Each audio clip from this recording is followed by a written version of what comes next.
Congratulations. Approve na po yung permanent resident visa ninyo. Salamat po, ma'am. At makatulog na ako, magigising na ako sa alarm ko. Hindi na sa... Magandang gabi po, ma'am. Good evening. Kumusta? Ay, ito. Okay naman po. Diyan. Maitanong ko lang po kung regarding doon sa flight ninyo, kung nag-reschedule po kayo or ano po bang naging plan? Hindi. Wala pa. Hindi ko pa napaschedule. Gusto ko munang i-confirm talaga kung ma-renew ako, ma-approve o hindi. Mabuti na lang din po. Kasi congratulations. Approve na po yung permanent resident visa ninyo. Salamat po, ma'am. At akala ko nag-uusap na kasi kami ng employer ko na this Wednesday. Kung hindi pa rin lalabas yung resulta ipapakancel. Congratulations. Ayan. Thank you, PR na po kayo. Oo nga Puti. Natutuwa si Mrs. pala nito. Oo. Ay, good news pala, ma'am. Salamat, ma'am, sa dahil hindi tumagal na. Happy din kami sa naging outcome ng visa po ninyo. Nako.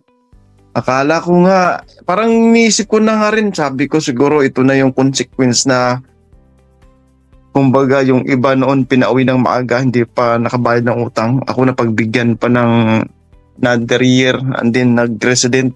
Siguro itong permanent siguro dito para sa akin. Kaya nalungkat pa. Buti talagang.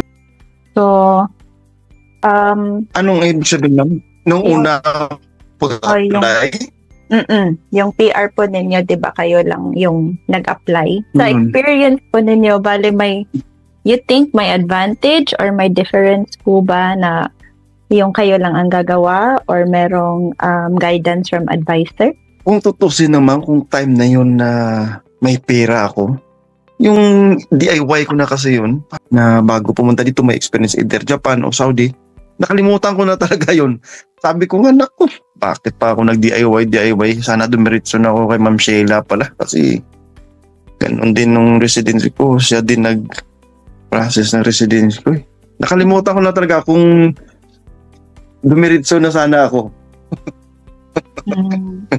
Kumbaga, hindi ko na maranasan na minsan tutulog ako ito lang at matulog ako until 12, laaw na magising ako, hindi na ako makatulog. Dahil naisip ko nga, kasi binabantayan ko yung misis mo, baka sana kung ma-decline man o hindi man ma-approve yung PR ko, sana agahan para malaman kung ibenta ko na yung mga dapat kong ibenta dito, hindi na ako magpabook o magparibok uli, i-decline naman, hindi ma-approve. Sana maaga, parang ganun hintay ko yung misis mo na sana maaga yung result, mapa-approve man o hindi, basta hindi na ako tawag nito cancel ng flight at gagastos ulit. Pero salamat talaga na mas early pa pala. Parang 10 working days lang siya, ma'am, no? Yung resulta, parang ganun ba? O dapat Miyerkules pa yung 10 working days? Mga 1 week May lang. kapit ba kayo dun sa loob ng immigration, ma'am? Kaya mapabilis nyo? With regards to that, no.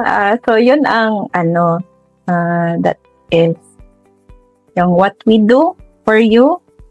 So yun talaga yun. We advocate for you to immigration. Experience mo. So you think meron po bang like kaibahan? Yan.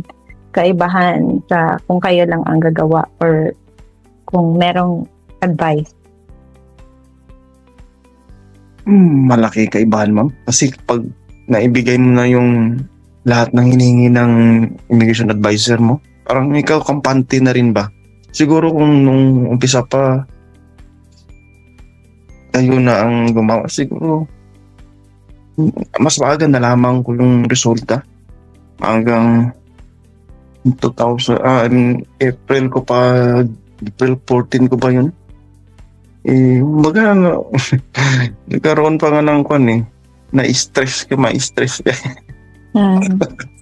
Dahil na lang sa habol ko na magka-save ako.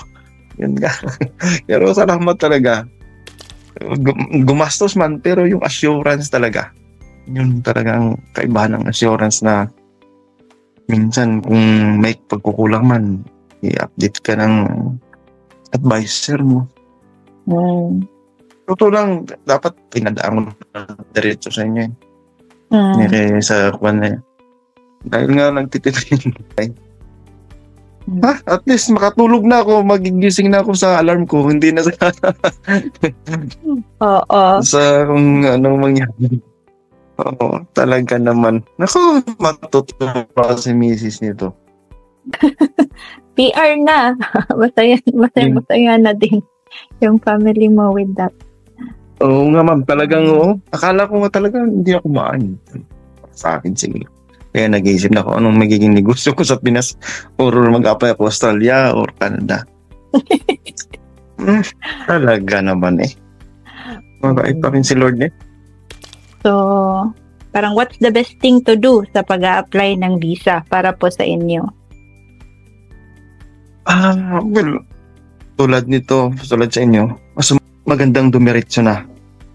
Okay naman yung DIY. Atipid, pero kung gusto mong makatulog ng minding, magkuha ka ng immigration advisor. Lalong-lalo na sa sitwasyon ng amnesty, mas maganda talaga na dumaan sa immigration advisor. Para wala ka ng alahanin.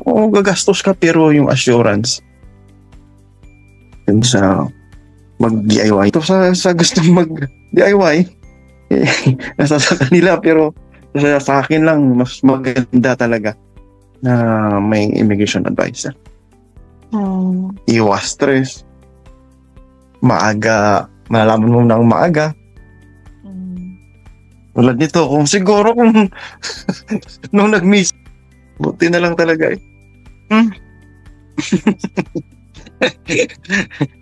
Oo, para sa'yo talaga. Sorry. Salamat talaga mama sa effort nyo rin. Salamat talaga. Tulong nyo. Buti pa ako nabigyan ng ganito kahaba At nagkaroon pa talaga ng PR.